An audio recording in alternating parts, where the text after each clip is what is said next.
Well, the last year with ProTrack's been very interesting for me. I came in January with a topic, a niche, on global business communications and cultural understanding. And I've realized 11 months later that that isn't really my topic. That isn't the subject I want to talk on in the future. This is actually a time, I believe, of great urgency for the world.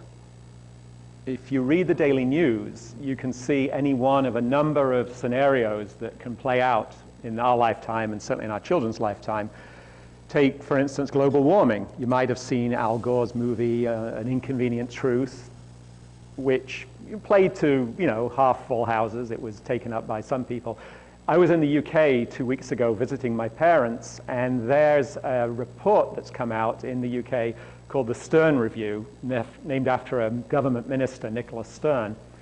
And its opening phrase, its opening sentences say, "There is still time to avoid the worst impacts of climate change if we take strong action now.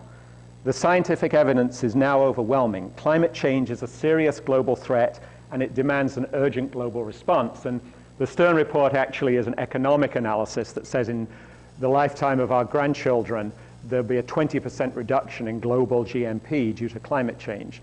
Tony Blair, the British Prime Minister, said this is the single most important report he'd received in his, 12 years as a Prime Minister, however long he's been there. That's one option or one scenario.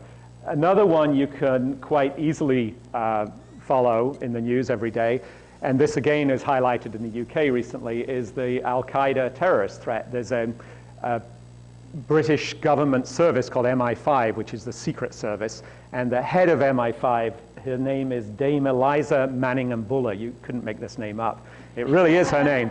She's a very proper British lady, and she said that currently MI5 are tracking 30 active terror plots with 1,600 people being followed daily in the UK, and that's a country the size of Oregon. So you can see, take your scenario, whether it's Iran and Iraq with nuclear weapons, or it's avian flu, or any of the ones I've mentioned.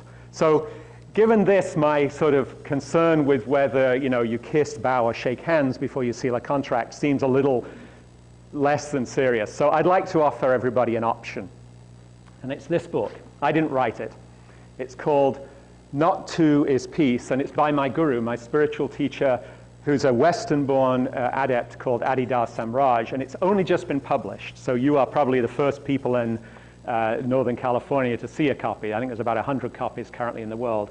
I can't go through it now. There's only 130 pages, but it offers an option. It's based on the idea that of a prior unity with humanity being prior to any political nation state. You could say it's a naive option, but it's an important one. For the sake of brevity, I'll just say that I'll include a link to the website that the book references on my blog, so you can link to it tonight.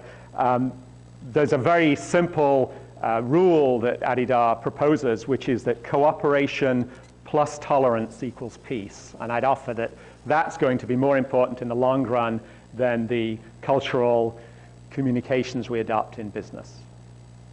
Thank you.